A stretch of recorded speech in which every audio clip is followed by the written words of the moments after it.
네, 오늘 함께 살필 말씀은 출애굽기 20장 7절 말씀입니다. 제목은 너는 내 하나님 여호와의 이름을 망령되게 부르지 말라라는 제목으로 함께 말씀을 나누겠습니다. 제가 어릴 적에 장난기가 좀 많았습니다. 그래서 저뿐만 아니라 다른 분들도 그런 경험이 있을 텐데 어떤 친구들의 그 약점이나 그런 컴플렉스를 가지고 별명을 짓고 이렇게 놀렸던 일들이 좀 많았습니다. 짓궂게 많이 놀렸던 일들이 많았는데 저도 그렇고 친구들도 저의 어떤 약점이나 컴플렉스를 가지고 별명을 짓고 놀리는 그런 장난을 쳤던 것이 사실 일상이었습니다. 초등학교 때, 중학교 때 일상이었습니다. 그래서 사실 부끄럽지만 대학교 들어가기 전까지 유치하지만 친구들 간의 별명을 부르면서 서로 놀리고 장난을 쳤던 기억이 있습니다. 그래서 사실 친근하고 귀여운 별명은요, 나이가 들어도 계속 부르는 경우가 많습니다. 왜냐면 어떤 애칭이기 때문에 이제 그렇게 부르는 경우가 많습니다. 문을 조금 닫아주시면.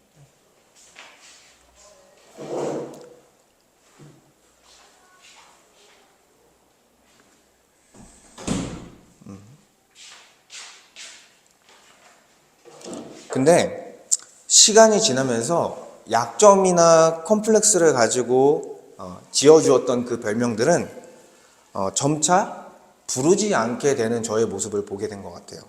왜 그러냐면 그런 짓궂은 별명, 어떻게 보면은 그 사람의 인신을 공격하는 그 별명은요, 그 친구를 얕잡아보고 어떻게 보면 조롱하는 것이기 때문에 그것을 뒤늦게 깨닫고 이것은 좋은 호칭이 아니고 좋은 별명이 아니구나 생각해서 점차 부르지 않게 되었다라는 거예요. 저의 모습을 봤을 때. 그래서 그 사람을 부르는 그 호칭, 어떤 그 사람의 그 호칭들이 그 사람에 대한 그 존재에 대한 태도를 보여주는 것입니다. 그 사람을 어떤 마음으로 대하고 있는지, 어렸을 때 멋모를 때는 그럴 수 있겠지만 나이가 들어서 그 사람에게 대해서 함부로 부른다면 그것은 그 사람에 대해서 얕잡아보고 조롱하는 그런 태도를 가지고 있다라고 할 수 있는 것이죠. 그래서 그 존재를 마음으로부터 어떻게 대하냐가 이 호칭, 이름을 부르는 것으로 나타난다라는 거예요, 여러분. 그래서 이 이름은요, 그 존재, 그 사람, 그 존재와 연결되어져 있다라는 것입니다. 그래서 이름을 부르는 것은 그 존재를 대하는 태도라는 거예요. 그래서 사람 그 이름 그 자체를 불러주는 것이 가장 좋습니다. 그렇죠? 그 사람 이름을 그대로 불러주는 것이 가장 오해가 없고 그 사람 존재 자체, 그 사람의 정체성을 가장 명확하게 말해주는 거예요. 그래서 우리가 가진 이름들 다 다르지만요, 마음에 안 들 수도 있고 들 수도 있지만 그래도 우리의 이름들이 여러분 아마 소중하실 거예요. 왜요? 그 이름을 가지고 지금까지 살아왔기 때문에, 그리고 그 이름이 나의 정체성이기 때문에 나에게 소중할 것입니다. 그래서 이름이라는 것은 그 사람의 존재와 정체성을 규정해 주는 것입니다. 그래서 어떤 사람의 이름을 딱 꺼냈을 때, 유명인의 이름이 딱 떠올랐을 때 그 사람의 이미지가 확 떠오르게 되는 거예요. 그 사람이 살아왔던 어떤 모습들, 사람들과 관계 맺는 모습들, 그 사람의 업적들, 그 사람의 장점과 단점들, 이런 것들이 다 떠오르는 것입니다. 그러니까 이름이라는 것은 그 존재 자체를 담고 있다는 거예요. 그렇기 때문에 이 하나님의 이름, 성경에 기록된 하나님의 이름들도 하나님의 존재와 정체성을 나타낸다라는 거예요.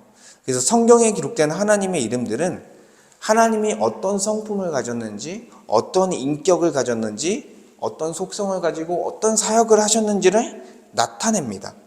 하나님은 영이시기 때문에 어떤 형상으로 존재하지 않기 때문에 그 백성들에게 자신을 나타내는 방식이 바로 이름이고, 그리고 그분이 행하신 사역이었던 것입니다.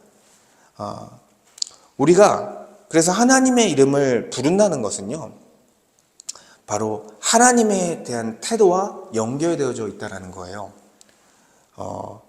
그렇기 때문에 하나님의 이름을 헛되이 부르는 것은 하나님을 가볍게 여기는 것입니다. 그리고 그분의 명예를 더럽히는 행위라는 거예요. 그래서 하나님께서는 10계명 중에 세 번째 계명, 세 번째니까 중요하겠죠. 세 번째 계명을 너는 내 하나님 여호와의 이름을 망령되게 부르지 말라라는 명령으로 주신 것입니다. 그래서 오늘 말씀은 우리가 하나님을 어떻게 대해야 하는지, 어떤 태도로서 하나님을 예배해야 되는지를 알려주는 거예요.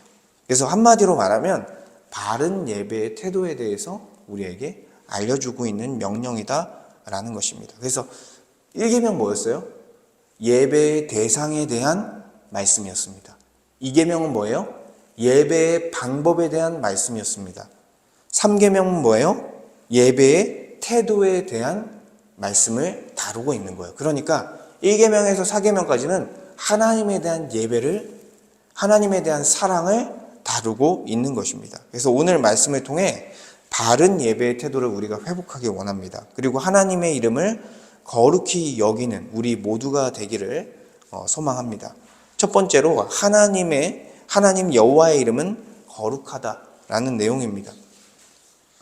성경에서 하나님을 대표하는 이름이 크게는 두 가지입니다. 너무나 많지만 하나는 하나님, 엘로힘이라는 이름이에요. 그리고 여러분이 잘 아는 여호와라는 이름입니다. 그래서 본문에서도 하나님 여호와의 이름을 망령되게 말하지 말라라고 선언하고 있는 것이죠. 하나님 여호와의 이름 두 가지가 이야기되고 있는 거예요. 그래서 이 엘로힘은 뭐냐면 엘이라는 것이 힘, 능력, 권세를 의미해요. 그리고 로임, 임이라는 뜻이 뭐냐면 신들, 그러니까 힘, 능력, 권세를 가진 신들인데 이 복수지만 단수로 사용됩니다. 성경에서는. 그래서 이건 어떤 뜻이냐면 하나님을 지칭하는 뜻이기 때문에 모든 신들 위에 계신 유일한 참 하나님을 의미하는 거예요. 이것은. 그래서 이것은 특별히 창세기 1장 1절에서부터 사용되는 단어입니다. 그래서 천지를 창조하신 전능한 창조주 하나님의 이름에서 사용되고 있으며 하나님이 이 세상의 창조주이자 이 세상을 통치하시는 주권자, 주님이라는 사실을 알려주고 있는 이름이 바로 엘로힘, 우리가 잘 아는 하나님이라는 이름인 거예요, 여러분. 그래서 이 세상을 창조하시고 주님이시다라는 게 바로 엘로힘이라는 뜻입니다. 그리고 여러분이 많이 들었던 여호와라는 뜻은 출애굽기에서 여호와를 어떻게 표현하냐? 스스로 있는 자다라고 표현하는 거예요. 그러니까 자존하시는, 스스로 존재할 수 있는 유일한 분이다. 근데 그분이 어떤 하나님이냐고 덧붙이냐면 아브라함의 하나님, 이삭의 하나님, 야곱의 하나님이라고 이 이름에 덧붙여 주는 거예요. 이렇게 덧붙인 건 뭐냐면 여호와 하나님이란 하나님은 자존하시는 분으로서 하나님을 배반한 죄인들을 다시 택해 주시고 그들과 언약 관계를 맺어 주시는 언약의 하나님이라는 의미를 담고 있기 때문에 그 부연 설명이 들어가는 거예요. 그래서 이 여호와 하나님이라는 것은 언약의 하나님이라는 의미를 갖고 있다라는 것입니다. 제가 대표되는 두 가지 이름만 살펴봐도 하나님이 어떠한 분이신지를 보여주고 있는 것입니다. 하나님은 창조주이시고, 그리고 창조주이자 주님이시고, 그리고 죄인들을 불쌍히 여기시며 그들의 다시 언약 관계에 들어가게 하셔서 언약을 맺어주신 언약의 하나님이다라는 것을 보여주고 있는 거예요. 이 이름을 통해서 이스라엘 백성들에게 하나님이 자신이 어떤 분이신지를 계시해주고 있는 것입니다. 성경을 통해서. 이 외에도 하나님에 대한 이름이 정말 많이 기록되어 있습니다. 성경에서는. 그래서 이 이름들을, 다양한 이름들을 칭호다.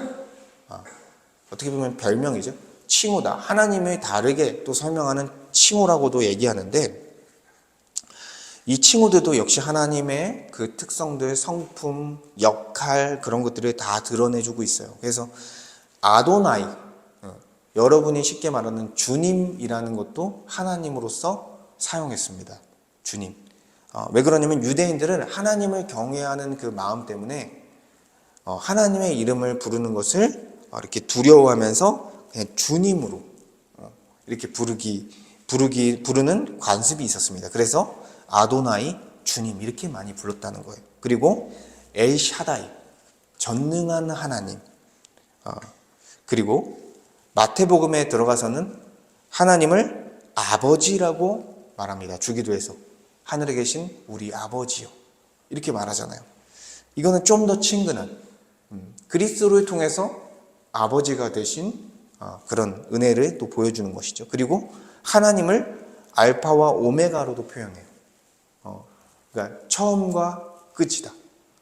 이건 뭐예요? 하나님께서 모든 세상 역사를 주관하시는 통치자시다, 주관자시다라는 것을 보여주고 있는 거예요. 그리고 특별히 여호와라는 이름 뒤에 다른 이름이 붙으면서 여호와 하나님을 더 자세히 설명하고 있는 거예요. 그래서 여러분이 알고 있는 이름들이 있을 텐데 여호와 이레라고 있어요. 이거는 이제 창세기 22장에 등장하죠. 하나님의 준비하신, 하나님께서 순양을 준비해 주셨죠. 우리에게 구원을 준비해 주셨습니다. 우리의 인생 가운데 어떤 필요를 준비해 주신 분이세요. 그리고 여호와 라파, 치료하시는 하나님. 하나님은 하나님이 원하신다면 우리의 어떤 병들, 우리의 문제들, 우리의 어려움들을 치료하시는 하나님이십니다. 그리고 여호와 니시, 여호와는 깃발이시다, 승리하게 하시는 하나님. 아말렉과의 전쟁에서 이 용어가 나왔죠. 그러니까 하나님께서는 믿음으로 승리하게 하도록 우리를 이끌어 가시는 분이다라는 거예요. 그리고 여호와 메카디시, 거룩하게 하시는 하나님. 하나님은 우리가 스스로 거룩하게 될 수 없으니 우리를 거룩하게 하시는 하나님이시다라는 거예요. 그리고 여호와 샬롬, 평강의 하나님, 우리에게 평강을 주시는 하나님이시다. 그리고 여호와 체바오토, 만군의 여호와 하나님이시다라는 것을 드러내고 있고, 그리고 여호와 엘yon, 지극히 높으신 여호와 하나님, 그리고 여호와 치두케누, 공의의 하나님이라는 뜻을 갖고 있습니다. 제가 여러 이제 하나님의 칭호들을 말했는데 이 다양한 칭호들은 하나님의 어떤 성품이나 인격, 그리고 그분의 특성과 역할, 사역을 다 보여주고 있는 거예요.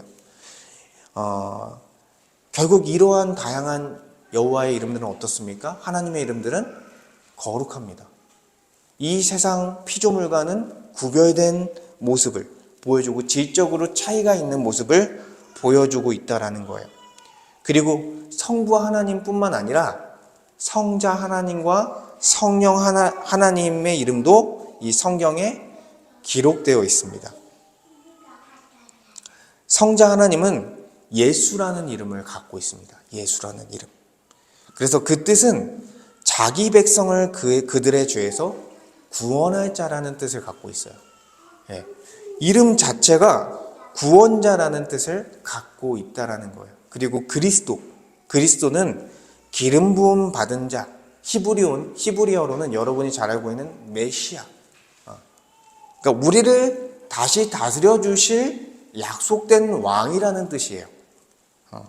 그리고 이 외에도 여자의 후손, 아브라함의 자손, 다윗의 자손, 이거는 언약과 관련된 이름들이고, 그리고 예수님도 주라고 불립니다. 그래서 주 예수 그리스도라고 불리고, 그래서 하늘 보좌에 앉으셔서 우리를 다스리시죠. 성령을 보내셔서 우리를 다스리십니다. 그리고 하나님이 우리와 함께 계시다는 그 칭호인 임마누엘이 나셨다라고 표현합니다. 그러니까 이것은 우리와 함께 계시다. 어떻게 함께 계십니까? 그분이 보내주신 성령, 그리스도의 영을 통해서 우리와 함께 계실 수 있는 것이죠. 그리고 성령 하나님은 자신을 숨기십니다. 자신을 숨기시면서 성부 하나님과 성자 하나님의 존재와 사역을 부각하는 역할을 감당하셨어요. 그래서 의도적으로 자신의 이름을 드러내지 않았습니다. 사실 성령은 그냥 영이에요, 영. 다른 이름이 없습니다. 그래서 우리가 성령이라고 부르는 것도 거룩한 영, 거룩하다라는 것을 붙여줘서 성령이라고 부르는 거예요. 그래서 성령의 여러 칭호들은 어떻게 되냐면 하나님의 영, 여호와의 영, 약속의 성령, 그리스도의 영, 진리의 영, 지혜와 총명의 영, 거룩한 영, 은혜와 강구의 영, 보혜사. 보혜사는 우리 하나님과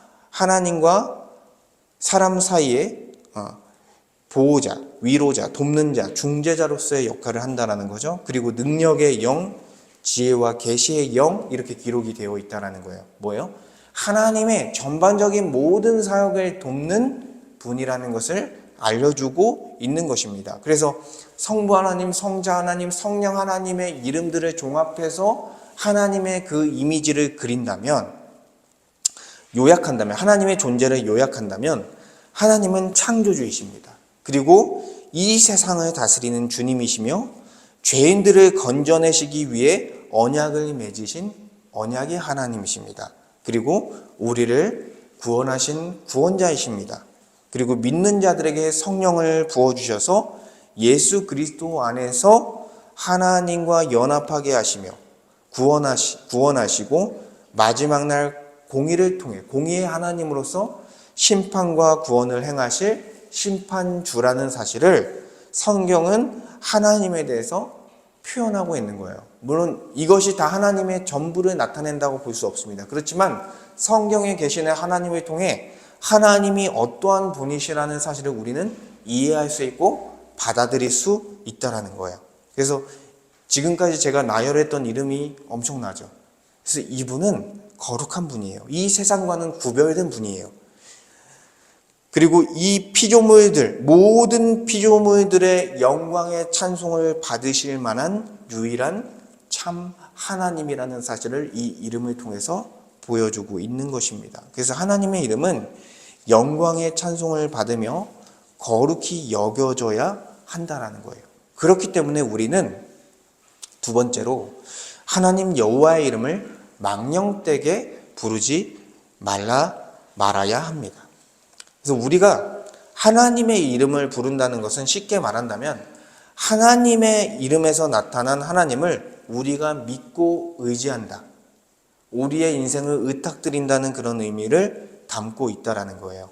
이것을 좀 더 구체적으로 말한다면 하나님의 언약 관계 안에서 우리가 백성으로서 맹세하는 거예요.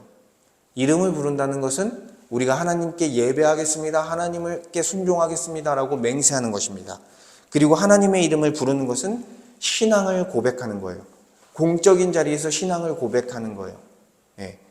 교회에서뿐만 아니라 우리가 살아가는 직장과 우리가 살아가는 모든 삶의 터전에서 나는 예수를 믿는 사람입니다.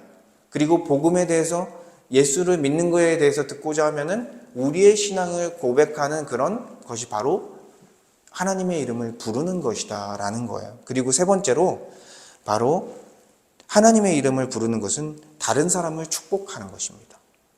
그래서 이렇게 성경에서는 하나님의 이름을 부르는 것을 맹세와 신앙 고백과 축복으로 크게는 쓰여진다라는 거예요.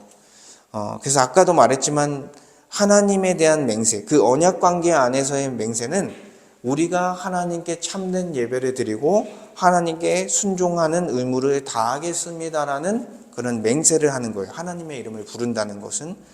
그래서 하나님은 우리의 하나님이 되고 우리는 하나님의 백성이 되었다라는 선언에서 시작하여 하나님은 하나님의 이름을 자기 백성 가운데 두시면서 그 백성들을 자기 백성으로 삼습니다. 그래서 우리는 누구의 백성이라고 하는 거예요? 하나님의 백성이다. 하나님의 이름이 들어가 있습니다. 우리는 누구의 백성인지를 분명히 나타내 주는 거예요. 그러니까 하나님은 자기 백성을 자기와 동일시합니다. 그리스도 안에서 하나 된 자들을 자기와 동일시한다는 거예요. 그래서 하나님은 은혜를 받아 예수 그리스도의 십자가 복음을 믿고 언약 관계 안에 들어와 구원받은 자들에게 성령을 보내주십니다. 그리고 연합의 은혜를 베푸시고 죄사함과 의롭다함을 받아 그리스도가 내 안에, 내가 그리스도 안에 들어간 상태로서 하나님과 연합할 수 있는 은혜를 주신다라는 거예요. 그리고 우리의 존재를 옛사람에서 새사람으로 바꿔주셨기 때문에 그 존재, 새사람이 된 존재에 합당하게 살아갈 수 있도록 은혜를 우리에게 주셨다라는 것입니다. 그래서 우리는 존재에 합당하게 살아가겠다고 하나님 앞에 맹세하는 거예요. 하나님을 예배하겠습니다. 하나님께 순종하겠습니다. 그래서 믿음으로 서약하고 맹세하는 대표적인 행위가 뭐냐면 바로 세례 예식인 거예요. 삼위 하나님을 나의 주로, 나의 구원자로 삼고 나의 모든 인생을 하나님께 의탁드리며 하나님을 예배하고 하나님께 순종하는 삶을 살아가겠습니다. 그 교회의 일원이 되어 살아가겠습니다. 이렇게 고백하는 것이죠. 그래서 이것은 하나님의 이름으로 맹세하는 올바른 맹세라는 거예요. 모든 맹세를 하나님께서는 금하고 있지 않습니다. 성경에도 많은 맹세가 등장하고 있다는 거예요. 그리고 두 번째 신앙 고백, 하나님의 이름을 부르는 것은 신앙을 고백하는 거예요. 그래서 로마서 10장 13절을 보니까 누구든지 주의 이름을 부르는 자는 구원을 받으리라고 말씀하셨습니다. 이것은 단순히 이름을 부르는 것이 아니에요. 이 당시 배경을 생각해 봤을 때 교회는 박해를 당하는 상황이었습니다. 황제 숭배, 로마 황제 숭배에 대한 것 때문에, 황제를 숭배하는 것 때문에 유일신을 섬기는 기독교는 박해를 당하게 됐고, 그들이 예수 그리스도는 나의 주와 그리스도가 되신다고 고백했을 때 어떤 상황이 일어나냐면 죽을 수도 있는 상황이 일어날 수 있는 거예요. 그렇기 때문에 이 당시에 주의 이름을 부르는 것은 어떤 고백이냐? 목숨을 건 공적인 신앙 고백인 거예요. 목숨을 건 공적인 신앙 고백. 우리나라도 그런 역사가 있었죠. 일제강점기 시대 천황숭배, 일본의 천황숭배 때문에 기독교인들이 많은 박해를 당했습니다. 이때 여호와의 이름, 하나님만이 나의 주라고 선포했던 사람들이, 수많은 사람들이 죽게 되었습니다. 그러니까 이거는 공적인 신앙 고백이라는 거예요. 입으로만 하는 헛된 고백이 아니라 우리의 인생, 우리의 삶을 건 고백이다. 그래서 마태복음 10장 32절에서 33절을 보니까 누구든지 사람 앞에서 나를 시인하면 나도 하늘에 계신 내 아버지 앞에서 그를 시인할 것이요. 누구든지 사람 앞에서 나를 부인하면 나도 하늘에 계신 내 아버지 앞에서 그를 부인하리라 라고 말씀하셨습니다. 그러니까 하나님의 은혜로 구원받은 이들은 예수님을 공적인 장소에서 고백할 수 있어야 되고 그를 부인하지 않아야 된다라는 거예요. 기독교는 공적인 신앙입니다. 공적인 종교입니다. 그래서 이 지상명령이 나타내듯이 하나님의 이름은 교회나 가정뿐만 아니라 우리가 살아가는 일터와 세상에도 선포되어야 한다라는 거예요. 그래서 하나님이 우리에게 하나님의 이름을 주신 것은 우리 개인의 구원만 받으라고 주신 것이 아니라 그 하나님의 은혜가 우리로부터 다른 사람에게로 전달되도록 하기 위해서 그 은혜를 우리에게 또한 주신 것입니다. 그래서 기독교인들은 불신자들이 당신들이 믿는 게 도대체 뭐야? 라고 물을 때 우리는 하나님이 주신 은혜와 복음에 대해서 말할 수 있는 준비가 되어져 있어야 된다는 거예요. 우리의 신앙을 고백해야 되는 준비가 되어져 있어야 한다는 것입니다. 물론 하나님을 비웃고 모독하는 사람들에게는 그렇게 할 필요는 없습니다. 왜냐하면 예수님께서 그 진주, 복음을 그 돼지에게 던지지 말라라고 말씀하셨습니다. 왜냐하면 진주를 돼지에게 던져봤자 의미가 없습니다. 그렇듯이 하나님을 모독하고 하나님을 거절하는 자들에게 복음을 전한다는 것은 크게 의미가 없는 거예요. 그들이 정말 들을 수 있을 때 전달하는 것입니다. 그래서 결국에는 공적인 신앙 고백이 하나님의 이름을 부르는 것이다. 그리고 축복은요, 한 사람이 다른 사람을 축복할 때 그가 구원을 받고 구원을 통해 유익을 얻길 바라는 그런 기도를 하는 거예요. 그래서 민수기 6장 27절을 보니까 그들이 이같이 내 이름으로 이스라엘 자손에게 축복할지니 내가 그들에게 복을 주리라 라고 말씀하셨습니다. 이 말씀은요, 제사장이 하나님의 이름을 백성들 위에 두며 축복하는 그런 장면인 거예요. 그런 내용인 거예요. 그래서 저희도 예배를 드리고 마지막에 목사가 축도로 마치는 그런 예배를 드립니다. 근데 이 축도는요, 이 축복의 의미가 담겨져 있는 거예요. 하나님의 이름으로 축복하는 것입니다. 성부, 성자, 성령의 이름으로 축복하는 거예요. 그리고 목사뿐만 아니라 이 목사의 축도뿐만 아니라 여러분 모든 신자들이요, 모든 일을 위하여 축복해야 된다라고 설명하고 있는 거예요. 성경은 모든 일을 위해 복을 빌라. 나를 괴롭히는 원수라 할지라도 그를 위해 복을 빌라라는 것입니다. 그리스도께서 자신을 죽이는 자들을 위해서 그들을 위해 기도하신 것처럼, 그들에게 복을 빈 것처럼 우리 또한 그렇게 복을 빌어야 된다라는 것이죠. 그래서 디모데전서 2장 1절의 말씀처럼 우리는 모든 사람을 위해서 기도해야 하는 거예요. 우리가 생각나는 모든 사람, 우리가 만나는 모든 사람들을 위해서 잠시라도 기도하는 것이 옳다라는 것입니다. 그리고 진심으로 우리는 기도해야 하는 것이죠. 이 복음이라는 것은 특정한 사람에게 주어진 것이 아니라 모든 사람을 위해서 주어진 것입니다. 그러니까 나만을 위해서 주어진 복음이 아니라는 거예요. 하나님의 이름을 부른다는 것은 결국에는 언약 관계 안에서 맹세하고 신앙 고백하고 축복하는 의미를 담고 있다라고 말씀드렸습니다. 근데 이러한 것들을 올바르게 하나님의 이름을 불러야 되는데, 이러한 것들을 어길 때 하나님의 이름이 망령되게 불려지고 그 이름의 명예가 더럽혀진다라는 거예요. 그래서 망령되다라는 뜻이 뭐냐면 공허하다, 사소하다, 의미 없다, 그런 뜻이에요. 그래서 망령되게 부른다라는 뜻은 하나님의 이름이 악용되어지고 남용되어지고 오용되어지고 무의미하게 사용되는 것을 말하는 것입니다. 결국 이 헛된 맹세나 잘못된 신앙 고백이나 그리고 축복이 아닌 저주는요, 하나님의 이름을 망령되게 한다라는 거예요. 그래서 성경에서 예수님이 이 헛된 맹세를 하는 사람들, 잘못된 맹세를 하는 사람들에 대한 경고를 하는 그런 말씀이 있어요. 마태복음 5장 33절 37절을 보면, 또 옛 사람에게 말한 바 헛 맹세를 하지 말라, 내 맹세한 것을 주께 지키라 하였다는 것을 너희가 들었으나 나는 너희에게 이르노니 도무지 맹세하지 말지니 하늘로도 하지 말라, 이는 하나님의 보좌임이요, 땅으로도 하지 말라, 이는 하나님의 발등상임이요, 예루살렘으로도 하지 말라, 이는 큰 임금의 성임이요, 내 머리로도 하지 말라, 이는 내가 한 터럭도 희고 검게 할 수 없음이라. 오직 너희 말은 옳다 아니라 하라.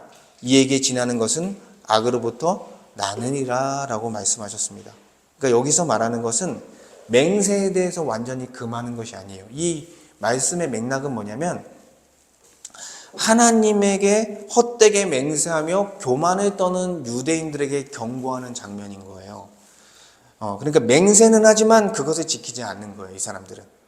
그리고 하나님께 대해서 맹세하는 것은 좀 겁이 나니까 다른 것에 대해서 이제 맹세하는 거죠. 하늘에 대해서, 땅에 대해서, 예루살렘에 대해서, 내 머리에 대해서 맹세하면서 그것도 지키지 않습니다. 그냥 맹세만 할 뿐 자기 마음대로 살아가는 게 이들의 일상이었습니다. 그래서 이 말씀은 뭐냐면 불경건한 자들에게 하는 맹세로서, 그 명령으로서 불경건한 자들은 맹세하지 말라는 거예요. 왜냐하면 그들의 맹세는 다 헛된 맹세이기 때문에, 하나님에 대한 태도가 이미 잘못됐기 때문에 그들은 맹세를 지킬 수 없다라는 것입니다. 그래서 이 헛된 맹세의 그 몇 가지가 있는데, 잘못된 내용으로 맹세하는 거예요.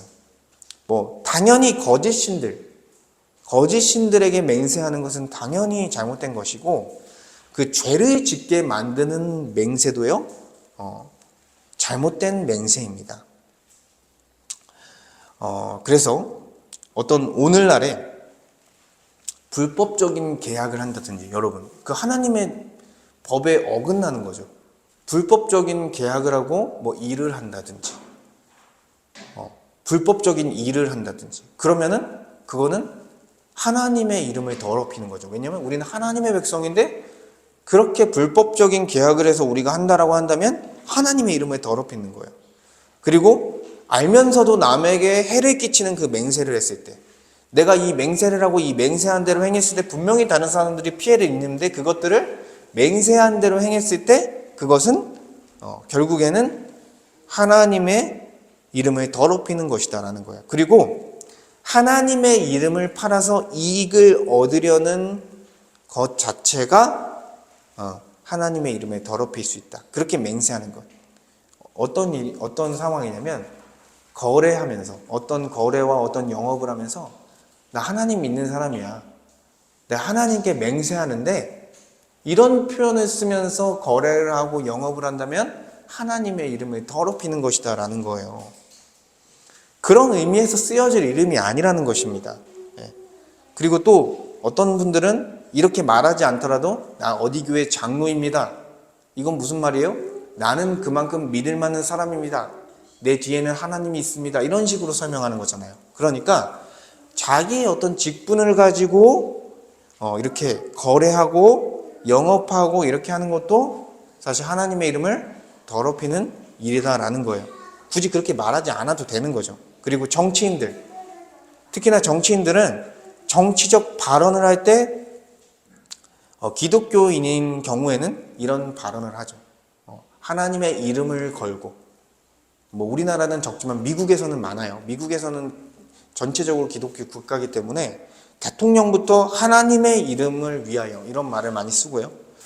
근데 그렇게 하면 다행인데 그렇게 하지 않는 경우가 너무나 많다라는 거예요.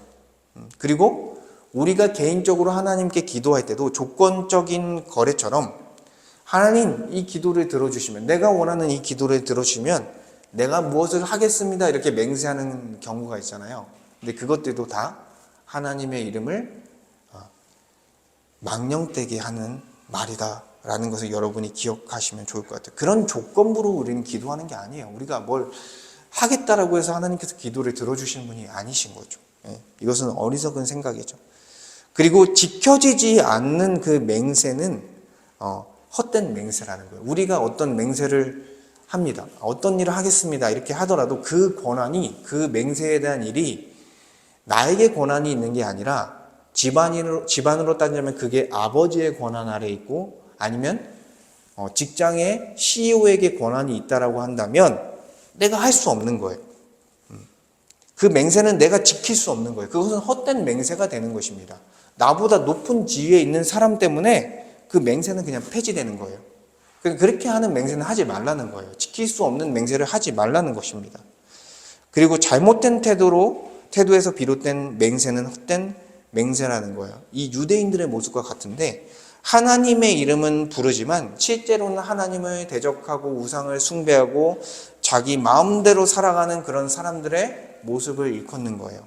주님을 섬기겠다고 찬양하지만 밖에 나가서는 자기 욕망대로 살아가며 자기의 쾌락을 따라 살아가는 그런 사람들을 말하는 것입니다. 이것은 하나님의 이름을 정말 더럽히는 거죠. 그 맹세와 걸맞지 않는, 완전히 반대되는 삶을 살기 때문에 하나님의 명예를 더럽히는 일이다라고 할 수 있는 것입니다. 그리고 아까 이제 신앙 고백, 공적인 자리에서 신앙 고백 얘기했는데, 이 공적인 자리에서 다른 사람에게 복음을 전달하며 우리의 신앙을 고백할 수 있는 기회가 주어졌을 때 복음을 전하는 것을 부끄러워한다거나 예수님을 부인하는 것은 하나님의 이름을 망령되게 여기는 것입니다. 그렇죠. 그래서 자신에게 자기가 하나님의 이름을 부르고 신앙을 고백했을 때 어떤 손해나 불이익을 당할 것처럼 보였을 때 이런 현상이 일어날 수 있겠죠. 그리고 그 사람들에게 조롱을 당할까봐 자신의 신앙을 부끄러워할 수 있는 거예요. 근데 이거는 하나님보다 자기를 더 생각한 거죠. 이렇게 했을 때 하나님의 이름이 망령되이 여겨지는 것입니다. 그리고 축복이 아닌, 아까 축복을 얘기했었는데 하나님의 이름을 부르는 것을, 축복이 아닌 저주를 퍼붓는 것은 하나님의 이름을 망령되이 여기는 거예요. 우리는 어떤 사람들이 하나님의 백성들인데 우리의 입을 통해서 저주를 퍼붓는다면 그것은 하나님의 명예를 더럽히는 것입니다. 그래서 야고보서 3장 9에서 10절을 보니까 같은 입으로 하나님을 찬송하고 또 사람을 저주하나니 이것이 마땅하지 아니하리라 라고 말씀합니다. 그러니까 같은 입인데 어쩔 때는 하나님을 찬송하고 어쩔 때는 사람을 저주하는 모습이 공존한다는 거예요. 사실 뭐 이 부분에서 자유로운 분들은 거의 없을 것입니다. 그렇지만 우리가 이것들을 회개해 가야 되는 것이죠. 그래서 하나님의 이름으로 누군가를 저주하거나 정죄한다면 그것은 곧 하나님의 이름을 망령되이 여기는 일입니다. 그래서 우리의 입술은요, 저주를 위한 입술이 아니라 축복을 위한 입술이에요. 우리의 입술을 통해 하나님의 이름을 부르며 사람을 살리는데 우리는 우리의 입술을 사용해야 한다라는 것입니다. 그래서 맹세, 신앙 고백, 축복에 관해서 그것들을 잘못했을 때 하나님의 이름을 망령되게 할 수 있는 그런 부분들을 살펴봤는데 더 많습니다. 뭐 몇 가지 더 살펴보면 하나님의 이름으로 감탄사나 비속어, 유머를 사용하는 것은 하나님의 이름을 더럽히는 거예요. 외국에서는 놀라움을 표현할 때, 그리고 비속어를 말할 때, 유머를 말할 때 하나님의 이름을 많이 사용합니다. 왜냐하면 그 문화권 자체가 기독교 문화권이기 때문에 그런 표현들을 마구잡이로 갖다 쓰는 거예요. 근데 사실 그거는 하나님의 이름을 너무나 가볍게 여기는 그런 태도라는 것이죠. 사실 우리 한국 문화권에서는 하나님의 이름을 이렇게 사용하는 것은 사실 덜하긴 합니다. 근데 최근에 들어서 하나님의 이름을 유머에 사용하는 일들이 많아졌어요. 뭐냐면 땡느님, 어떤 대단한 사람을 보면서 땡느님, 하나님 같은 사람이다 라는 것을 비유하면서 그렇게 부르는 거예요. 그리고 어떤 대단한 것을 봤을 때 가땡땡, 이런 식으로 부르는 신조어가 지금 만들어졌다라는 거예요. 근데 하나님의 이름은 이렇게 가볍게 불릴 수 있는, 유머에 들어가서 가볍게 불릴 수 있는 이름이 아니라는 것입니다. 그래서 우리가 우리나라에서 발생한 어떤 천안함 사건이나 세월호 사건을 보면서 그것을 유머스러운 소재로 사용하기가 어렵죠. 그렇죠. 무거운 사건인데. 그것처럼 하나님이라는 존재 자체도 어떤 유머나 비속어나 감탄사에 사용하기에 그렇게 가벼운 존재가 아니라는 거예요. 하나님 자체가. 우리가 그것을 생각을 못하는 것입니다. 하나님은 거룩한 하나님이시고 모든 유일한 신이신데, 참 신이신데 그분에 대해서, 그분의 이름을 가지고 어떻게 이렇게 가볍게 사용할 수 있겠습니까? 그래서 에베소서 5장 4절에 보니까 누추함과 어리석은 말이나 희롱의 말이 마땅치 아니하니 오히려 감사하는 말을 하라라고 말씀하셨습니다. 그러니까 하나님의 거룩한 이름을 부르는 사람으로서 더럽고 추잡한 말, 음란하고 희롱하는 말, 그리고 가벼운 말을 하나님의 이름에 대해서 담지 말라라는 거예요. 그렇게 권하고 있는 것입니다. 그리고 우리가 최근에는 여러 가지 미디어를 많이 접하게 되죠. 지금 TV를 넘어서 유튜브, 그리고 넷플릭스 이런 것들을 우리가 보게 되는데 저도 많이 안 보려고 노력을 해요. 사실 그렇게 많이 보는 편은 아닌데 여러 드라마나 영화를 보게 됩니다. 거기서 나오는 어떤 배역이 있어요. 근데 배역이 원하든 원치 않든 어떤 거친 말이나 불건전한 말을 해야 되는 상황이 있을 수 있습니다.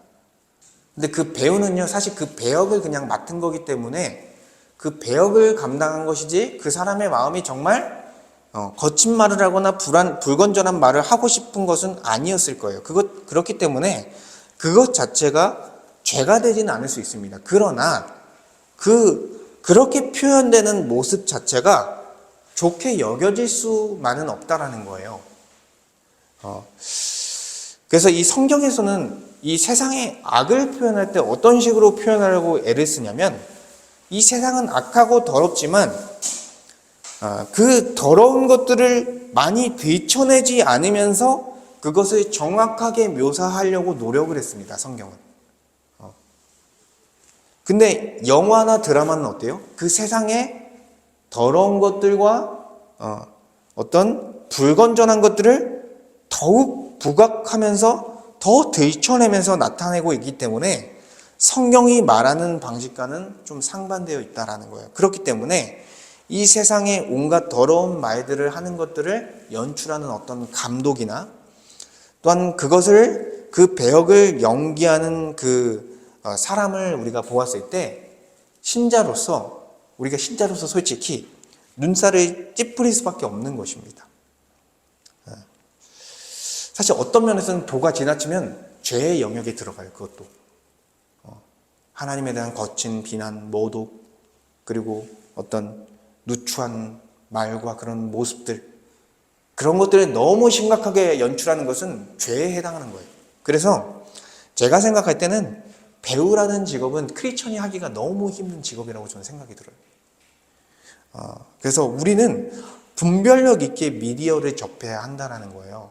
여러 가지 매체를 보지만 분별하지 않으면 악하고 추한 말들이 우리의 마음속에 들어와서 자연스럽게 우리의 입을 통해 그런 말들이 나오게 된다는 것입니다. 그래서 우리는 분별해야 되죠.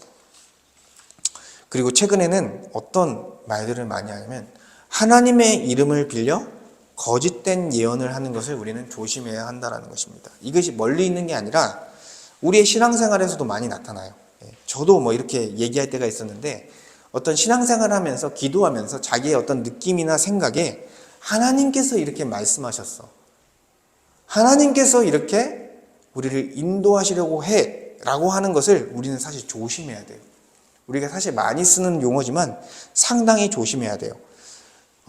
마음속에 떠오르는 생각과 강한 감동이 하나님의 뜻에 합당하다 하더라도 성경과 같은 권위를 가지는 것은 아닙니다. 결코. 그렇죠? 우리가 말하는 것이 성경과 같은 권위를 갖지 않기 때문에 우리는 조심스럽게 그런 것들을 얘기할 필요가 있다는 거예요. 최근에 교회 안에 신사도주의라는 그런 주의가 들어왔습니다. 이건 뭐냐면 하나님의 이름을 빌려서 온갖 거짓 예언을 하는 거예요. 내년에 어떻게 될 거다. 당신의 인생이 어떻게 될 거다. 무당처럼 이렇게 말하기 시작하는 거예요. 그런 사람들이 들어와서 자기는 어떤 신비한 능력이 있다고 말하면서 미래를 볼 수 있는 것처럼 말하면서 사람들을 가스라이팅하고 그들의 신자들의 신앙을 망가뜨리고 있다는 거예요. 이 실제적인 상황이에요. 저는 그거에 대해서 상당히 경계하고 있기 때문에 계속해서 그들을 살피고 있지만 그거에 대해서 예민하지 않는 교회들은 그런 부분이 점차 교회를 무너뜨리고 있다는 것입니다. 그리고 하나님의 이름을 더럽히는 것은 이것뿐만이 아니라 너무나 많습니다. 어떤 말의 문제가 아니라 하나님의 이름을 빌려서 전쟁을 하는 것. 대표적인 사건이 십자군 전쟁이에요. 유럽에서 일어났던 십자군 전쟁. 그리고 하나님의 이름을 빌려 노역을 무역한 사건. 서구에서 일어났죠. 아프리카 노예들을 아메리카 대륙으로 옮기면서 비인격적인 대우를 했습니다. 말도 안 되는 일입니다. 그리고 인종차별 정책. 남아프리카 이런 쪽에서 많이 일어났습니다. 그래서 하나님의 이름을 더럽히는 거죠. 이게 하나님의 이름이라고 말하면서 이런 정책을 편다는 게 말이 안 되는 거예요. 그리고 하나님을 인격적인 관계를 맺지 않고 하나님의 이름을 어떤 부적처럼 미신적으로 사용하는 경우도 있습니다. 그래서 어떤 변질된 기도에서는요, 같은 단어를 반복하면서 기도하는 관상기도라고 있어요. 이거는 계속 그걸 얘기하는 거예요. 근데 그게 의미가 없는 거예요. 근데 그런 식으로 기도하는 그런 변질된 모습도 있다는 것입니다. 그런데 결국에는 지금 제가 말한 것들은 뭐예요? 하나님의 이름을 부른다는 것은 단순한 게 아니에요. 우리의 입술과 우리의 삶이 연결된 모든 부분을 지금 다루고 있다는 것입니다. 그래서 이 하나님의 이름을 망령되게 부르는 죄는요, 단순한 죄가 아닙니다. 출애굽기 20장 7절 오늘 말씀을 보니까 너는 내 하나님 여호와의 이름을 망령되게 부르지 말라. 여호와는 그의 이름을 망령되게 부르는 자를 죄 없다 하지 아니하리라. 죄가 있다라는 거예요. 그리고 더 나아가서 이어 관련된 파생된 말씀을 살펴보면 레위기 24장 16절을 보니까 여호와의 이름을 모독하는 자들에게 하는 거예요. 여호와의 이름을 회방하면 반드시 죽일지니라고 설명하고 있습니다. 이 여호와의 이름을 망령되게 여기는 죄는 엄중한 매우 무거운 죄다라는 것을 보여주는 거예요. 왜냐하면 여호와 하나님의 이름을 모독한다라는 건 뭐예요? 그 존재 자체를 모독하고 있는 것이고 그 존재 자체를 거절하고 있는 거예요. 하나님이라는 분 자체를. 그렇기 때문에 그런 사람들은 웬만해서는 회개하기가 쉽지 않다라는 거예요. 웬만해서 회개하지 않으면 어떻게 됩니까? 그들은 지옥에 떨어지는 거예요. 그러니까 하나님을 모독하는 사람들은 쉽게 회개하기가 어렵다라는 것입니다. 엄중한 죄에 처하게 된다라는 거예요. 그렇기 때문에 우리도 우리의 신앙생활에서 넘어질 수 있기 때문에 우리의 신앙을 돌아보면서 우리는요, 세 번째로 하나님에 대한 바른 태도를 우리는 가져야 된다. 바로 잡아야 한다라는 거예요. 성경에 기록된 하나님의 이름들, 또한 삼위 하나님의 구원 사역을 보며 하나님이 어떤 분인지를 우리는 이해해야 돼요. 내가 생각하는 하나님, 내가 원하는 하나님이 아니라 이 성경에 기록된 하나님이 어떠한 분이신지를 우리는 이해하고 그것을 받아들여야 된다는 거예요. 하나님은 창조주시고 주님이시며 나 같은 죄인들과 언약 관계를 맺으시며 언약 관계를 맺으시는 언약의 하나님이며 그 언약 안에서 우리에게 구원을 주신 구원자시며 또한 성령을 통해 그 구원의 은혜가 우리에게 적용되도록 하셨으며 그리고 마지막 날 최종적 심판과 구원을 행하실 공의의 하나님이라는 사실을 우리는 성경을 통해 받아들여야 된다는 거예요. 저는 간략히 설명했지만 하나님이라는 존재는 엄청 큰 존재인 것이죠. 그래서 이 모든 하나님의 이름들을 보면서 하나님이 이런 분이시구나. 우리는 이해하는 거예요. 그리고 그 하나님을 볼 때 우리는 하나님을 왜곡시키지 않을 수 있는 것이죠. 하나님은 이런 분이시지. 하나님은 이런 분이시지. 우리는 성경을 통해 배워가야 된다는 거예요. 그리고 이 성경을 통해서 하나님을 배워가게 되면 성부 하나님과 성자 하나님과 성령 하나님을 배워가게 되면 하나님이라는 존재 자체가 우리 인간 그리고 이 피조물과는 질적으로 완전히 다른 차원에 있는 존재라는 것을 알게 되는 거예요. 인간은 얼마나 한계가 많습니까? 근데 하나님은 한계가 없으시죠. 무한하시죠. 영원하시죠. 완전하시죠. 그것을 이 성경을 통해 여호와의 이름을 통해 하나님의 이름을 통해 발견하게 된다는 거예요. 하나님만이 참 신이시다. 참 하나님이시다라는 사실을 이 성경을 통해 발견하게 되는 것이죠. 그리고 그런 분이 우리 같은 죄인에게 이런 큰 애를 주셨구나라는 것을 깨닫게 되면서 우리는 자연스럽게 하나님의 은혜를 발견하고 하나님에 대한 두려움과 공경과 사랑의 감정이 공존하게 되는 거예요.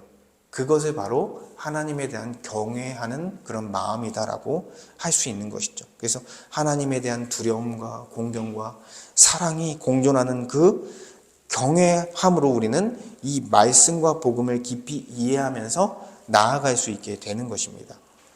잠언 9장 10절을 보니까 하나님을 경외하는 것이 지혜의 근본이다라고 설명하고 있어요. 왜요? 하나님을 경외할 때 가장 사람답게 살 수 있는 거예요. 하나님의 질서를 바르게 깨닫고 하나님을 사랑하고 또한 하나님의 뜻에 합당하게 내 이웃을 내 몸과 같이 사랑하는 것이 가장 사람답게 사는 것이고 그리고 하나님이 주신 그 질서대로 무엇을 더 사랑하고 무엇을 덜 사랑해야 될지를 아는 사랑의 질서를 아는 사람이 사람답게 살 수 있는 그런 존재라는 거예요. 그렇죠. 내 자녀보다 내가 키우는 애완동물을 더 사랑하는 것은 하나님의 질서에 어긋나는 거죠. 근데 타락한 사람들은 그걸 잘 구별하지 못할 수 있어요. 실제로 그런 일이 일어납니다. 그랬을 때 사회의 어려움이, 가정의 어려움이, 개인의 어려움이 생기는 것이죠. 그래서 우리는 하나님을 경외함으로 우리의 삶의 질서를 회복해야 된다는 것입니다. 그리고 우리는 하나님의 이름 아래 있는 하나님의 백성으로서 하나님의 이름이 영광을 받도록 해야 한다는 거예요. 그래서 주기도문의 기도처럼 하나님의 이름이 거룩히 여김을 받도록 우리는 해야 한다는 거예요. 하나님의 이름을 부르는 그 고백으로 끝나는 것이 아니라 우리의 삶을 통해 하나님의 이름이 거룩히 여김을 받도록 우리는 해야 한다는 거예요. 결국에는 어디서부터 시작해야 돼요? 우리의 마음에서부터 하나님께 어떤 태도를 가지냐서부터 시작하는 거예요. 우리가 정말 하나님을 참 하나님으로서 참된 하나님만을 예배의 대상으로 삼고 구원에 대한 경외심을 갖고 우리는 하나님을 대하는가? 이것에 우리의 삶이 좌우되어 있다는 거예요. 그래서 여러분은 하나님에 대한 어떤 태도를 갖고 계십니까? 어떻게 하나님을 대하고 계십니까? 그것은 하나님에 대한 예외로서 드러납니다. 그래서 우리는요, 하나님의 이름을 망령되게 부르는 것을 중단해야 됩니다. 제가 여러 가지 말한 이유는 우리가 그 중에 걸리는 것들이 무조건 있습니다. 그래서 그런 것들을 우리는 중단해야 된다는 거예요. 하나님의 이름을 더럽히는 그런 우리의 마음, 우리의 말, 우리의 행위들을 우리는 중단해야 됩니다. 그리고 마음에서부터 하나님을 경외하는 태도를 가지며 하나님을 참되게 예배하는 자로 우리 모두가 서기를 원합니다. 함께 기도하겠습니다. 이 시간 기도할 때 하나님, 우리가 하나님을 잘 알지 못해서 하나님의 이름을 망령되게 하는, 하나님의 명예를 더럽히는 그런 일들을 행할 때가 참 많았습니다. 주님, 하나님의 이름을 통해, 성경에 기록된 하나님의 이름과 역사를 통해 하나님이 어떠한 분이신지를 더 깊이 알 수 있게 하여 주시옵소서. 그리고 지적으로 우리와 완전한 차이가 있는, 정말 엄청난 차이가 있는 참 하나님이신 그분이 우리를 구원하신 사실을 보며 그 은혜를 아는 자로서 하나님을 경외할 수 있게 하셔서 우리의 마음으로부터 하나님에 대한 온전한 태도, 하나님을 경외하는 태도를 갖게 하시고, 또한 하나님을 예배할 때 정말 온전한 경외하는 마음으로서 하나님을 예배하는 자로, 그러한 태도로서 하나님께 설 수 있도록 주님 우리에게 은혜를 베풀어 주시옵소서. 이렇게 하나님께 기도하도록 하겠습니다. 아버지 하나님, 감사합니다. 하나님의 이름을 망령되게 여기지 말라는 하나님의 말씀을 우리가 배워가면서 우리의 마음과 우리의 입술과 우리의 삶 가운데 하나님의 이름을 망령되게 했던 우리의 모습들이 너무나 많이 떠올랐습니다. 저 또한 하나님의 이름을 온전히 영광을 올려드리지 못하고 오히려 하나님의 명예를 더럽혔던 저의 삶을 되돌아보게 됩니다. 주님, 우리를 불쌍히 여겨 주시옵소서. 성경을 통해, 성경에 기록된 하나님의 이름과 하나님의 구원 사역을 통해 하나님이 어떤 분이신지를 우리가 분명하게 발견할 수 있게 하여 주시옵소서.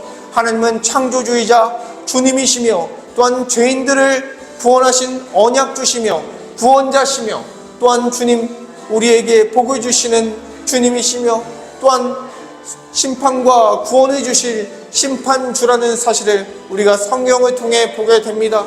하나님이 어떠한 분이신지를 성경을 통해 발견하게 하시고, 우리와 질적으로 차원이 다르신 그 하나님이 우리 같은 죄인들을 위해 우리에게 구원을 허락하신 은혜를 발견하게 하여 주시옵소서. 그 은혜로 말미암아 우리의 마음이 감격하여 하나님에 대한 태도가 바뀌어져서 교만했던 마음을 내려놓고 하나님에 대한 두려움과 하나님에 대한 공경과 하나님에 대한 사랑으로 우리의 마음이 바뀌어져서 하나님에 대한 경외하는 그 태도로서 하나님 앞에 나아갈 수 있게 하여 주시옵소서. 그리하여 하나님의 이름을 온전히 부르는 자로서 하나님께 온전한 예배를 드리겠습니다, 하나님께 온전한 순종을 드리겠습니다라고 맹세하는 그 모습으로, 또한 어디에서든 언제 어디에서든 하나님의 이름을 부르며 우리의 신앙을 고백하는 자로서, 또한 하나님의 이름으로 축복하며 다른 이들에게 구원을, 또한 다른 이들에게 하나님의 복을 빌며 하나님의 역사가 이루어지기를 바라는 그런 삶을 살기를 소망합니다. 주님께서 하나님에 대한 바른 태도, 하나님을 예배하는 것에 대한 바른 태도를 갖게 하셔서 우리가 온전한 예배로서 하나님 앞에 우리의 삶을 드릴 수 있도록 주님 우리의 삶을 인도하여 주시옵소서.